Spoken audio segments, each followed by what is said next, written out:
ይስጥልን። ይህ ፋስት ዴሊ ነው።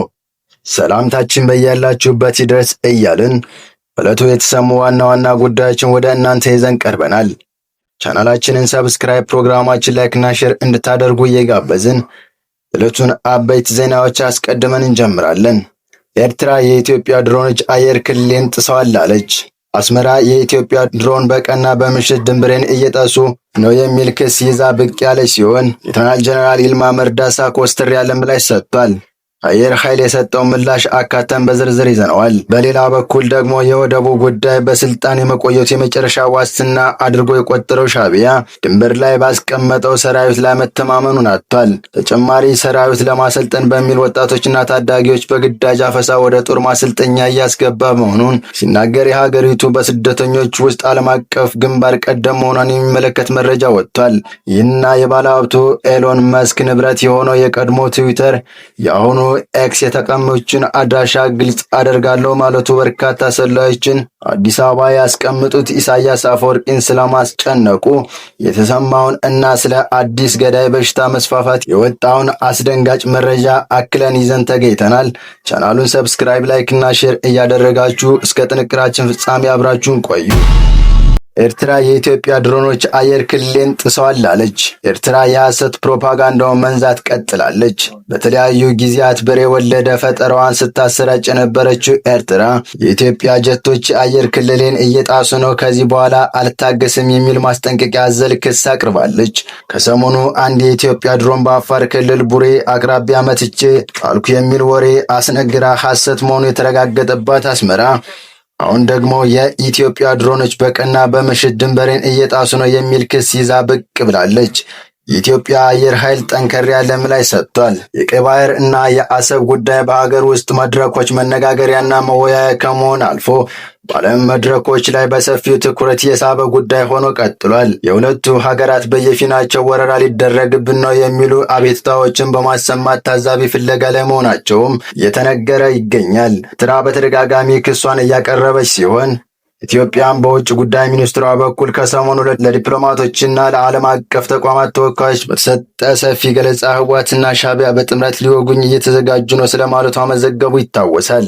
አሁን በተሰማ መረጃ ታዲያ ኢትዮጵያ አደገኛዎችን ሰማይ ሰንጣቂዎችን የሩሲያ ዘመናዊ ዙ-35 የውጊያ ጀቶችና የቻይና ጄ-20 ጀት ወደቦች ሽንፈን አድርጋ አስገብታ በእጇ በማስገባቷ በተሰማ ማግስት ኤርትራ የክስት ፋይሏን ይዛ ልብ በሉልኝ ብላለች። ቀናት በፊት በማስጠንቀቂያ ሚኒስትሯ የማነ ገብረ መስቀል በኩል የኢትዮጵያን የባህር ፍላጎትና የጦር ዝግጅት ከቅዥት የማያልፍ ስትል የገለጸችው ኤርትራ ዛሬ ደግሞ የኢትዮጵያ ጦር ድሮኖች የአየር ክልሌን እየጣሱ ነው ስትል በተደጋጋሚ ኢትዮጵያን ከሳለች። በወረራና ስጋት ውስጥ መሆኗን ደጋግማ እየገለጸች ያለችው አስመራ በኢትዮጵያና ኤርትራ ድንበር አቅራቢያ ልምምድ እያደረጉ ነበሩ የተባሉ የኢትዮጵያ አየር ኃይል ንብረት የሆኑ ወታደራዊ ጀቶችና ድሮኖች በተደጋጋሚ የአየር ግዛቴን ሰጥቼ በመግባት ለበርካታ ሰዓታት ሲያንዣብቡ እንደነበር ገልጻ አሁን በአገሪቱ መካከል ያለውን ውጥረት ወደ ግጭት ለማሸጋገር አጸፋ ከመስጠት ተቆጥቤያለሁ ያለች ሲሆን ይሁን እንጂ ድርጊቱ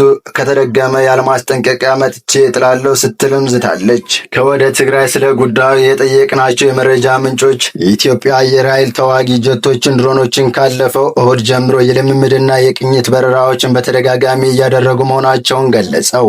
ይሁን እንጂ በኤርትራ በኩል ስለቀረበው ክስ የሚያውቁት የተረጋገጠ መረጃ የለንም ሲሉ አክለዋል። የመቀሌ ምንጮች ስለ ጉዳዩ መረጃ የለንም ይበሉ እንጂ የኢትዮጵያ አየር ኃይል ባሳለፍነው ሳምንት የኤርትራ አየር ክልል በቁጥጥር ስር ነው ማለቱ ተዘግቦ ነበር።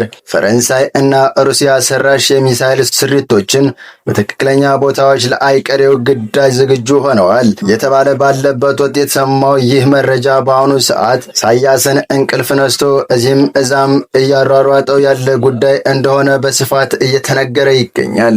ታዲያ ሁለቱ ጎረቤትም ሀገራት ፍጥጫቸው በቃላት አይሎ ወታደራዊ እንቅስቃሴም ለመግባት በሁለት በኩል ዝግጅቶች እየተደረጉ ባለበት ሰዓት የኢትዮጵያ አየር ኃይል የሻዕቢያ አየር ክልል ሙሉ በሙሉ መቆጣጠሩን ጀነራል ይልማ መርዳሳ መናገራቸው ይታወሳል። የአየር ኃይሉ ዋና አዛዥ ሌተናል ጀነራል ይልማ መርዳሳ ይህን ያሉት ከቀናት በፊት በቢሾፍቱ የአየር ኃይል 9ኛ ምስረታ በዓል ዝግጅት በተገመገመበት መድረክ ላይ ሲሆን ጀነራሉ በንግግራቸው የኤርትራ አየር ኃይል በጉንደት እስከ ራስ ካሳር በቁጥጥር ስር እንደሚገኝ በዚህ አጋጣሚ ልናሳውቃችሁ እንወዳለን ብለዋል። ይልማ መርዳሳ ከዚህ ቀደም እንደሰማየው ሁሉ ምድሩንም የእኛ የሆነው አሰብን ከተረከብንና ኢሳያስን ጥግ ካስያዝን በኋላ በህዝብ ምርጫና ፍላጎት ተመስርተን የምንቀላቀለው ይሆናል ሲሉ መናገራቸው መዘገባችን አይዘነጋም። በቀጣይ መረጃ ሻዕቢያ የቤት ለቤት አፈሳ መጠናከሩ ሲነገር ሀገር ጥለው የሚጠፉ ኤርትራውያን ቁጥር ደግሞ በዓለም አቀፍ ደረጃ ከፍተኛ ሆኖ ተዘግቧል። የወደቡ ጉዳይ ስልጣን የመቆየት የመጨረሻ ዋስትና አድርጎ የቆጠረው ሻዕቢያ ድንበር ላይ ባስቀመጠው ሰራዊት ላይ መተማመኑን አጥቷል። ተጨማሪ ሰራዊት ለማሰልጠን በሚል ወጣቶችና ታዳጊዎችን በግዳጅ አፈሳ ወደ ጦር ማሰልጠኛ እያስገባ መሆኑን ሲነገር ሀገሪቱ በስደተኞች ቁጥር ዓለም አቀፍ ግንባር ቀደም መሆኗን የሚመለከት መረጃ ወጥቷል።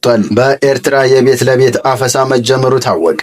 ኒውስ ላይን የተሰኘ መጽሔት ከሰሞኑ ኢትዮ ኤርትራ የተመለከተ ሰፊ ትንታኔ ይዞ ወጥቷል።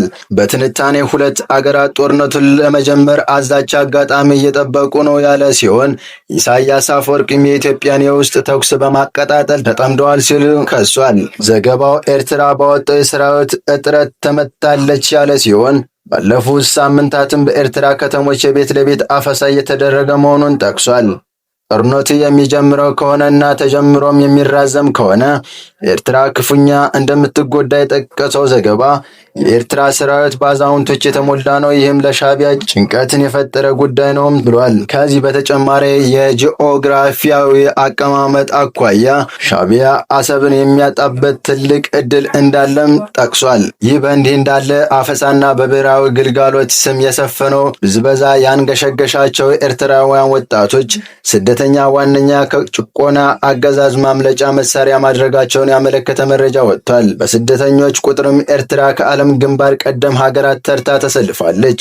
ኤርትራ ባለፉት 6 ዓመታት ውስጥ በትናንሽ ጀልባዎች ከፍተኛ ስደት ከተመዘገባባቸው ሀገራት ውስጥ አንዷ ሆነች። ሚግሬሽን ኦብዘርቫቶሪ ኦክስፎርድ ከፈረንጆች ከ2018 እስከ 2024 በትናንሽ ጀልባዎች ከፍተኛ ስደት የተመዘገበባቸውን ሀገራት ይፋ ያደረገ ሲሆን 6 ሀገራት ኢራን፣ አፍጋኒስታን፣ ኢራቅ፣ አልባሪያ እና ሶሪያ ኤርትራ ላለፉት 6 ዓመታት ዜጎቻቸው በትናንሽ ጀልባዎች ሀገራቸውን ለቀው በመሰደድ 70% ያሉን ይዟል ብሏል። በስደት ኢራን 17%፣ አፍጋኒስታን 15%፣ ኢራቅ 12%፣ አልባንያ 10%፣ ሶሪያ 9%፣ ኤርትራ 8% ይይዛሉ። ለዚህ ስደት መነሻው በአገር ውስጥ ከፍተኛ ግጭት ከከባድ የሰብአዊ መብቶች ጥሰት፣ ወታደራዊና አምባገነናዊ አገዛዝና ገደብ የለሽ ወታደራዊ አፈሳን እንደ ምክንያት አስቀምጧል። ኤርትራ በከባድ ጭቆና ጦርነት ሳይሆን በዓለም ላይ ካሉት እጅግ ጨካኝ ስርዓቶች አንዱ ወሰን የሌለው ወታደራዊ ግዳጅ፣ የዘፈቀደ እስር ማስቆየት፣ ነጻ ፕሬስ አለመኖር፣ የዕድሜ ልክ ወታደራዊ አገልግሎት ለስደት ዋነኛ መንስኤዎች እንደሆኑ በሪፖርተሩ መጠቀሱ ተመልክቷል።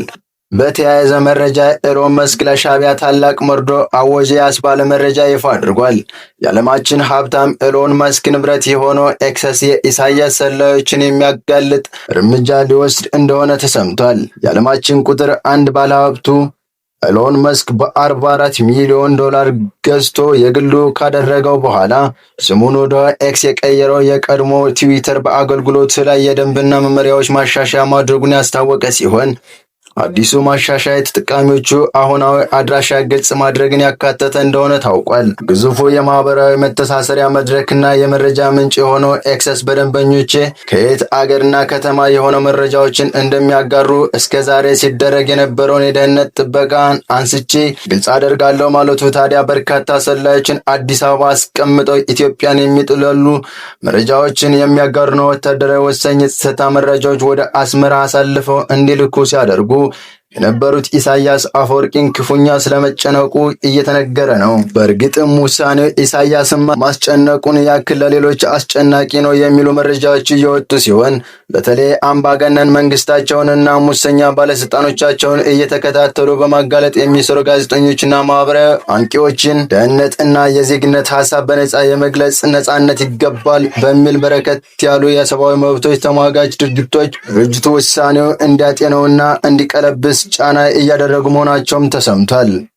በመጨረሻም በአርሲ ዞን አስኮ ወረዳ ሁሉቆ ቀበሌ ላይ በማርበርግ ቫይረስ በሽታ የተጠረጠሩ 13 ሰዎች ሕይወታቸው ማለፉን የመረጃ ምንጮች አረጋገጡ። ይህ አስደንጋጭ እርምጃ የተሰማው የጤና ሚኒስቴር በትላንትናው ዕለት በቫይረሱ የተጠቃ አዲስ ሰው የለም የሚል መግለጫ ካወጣ ማግስት መሆኑ ጉዳዩ አነጋጋሪና አስፈሪ አድርጎታል።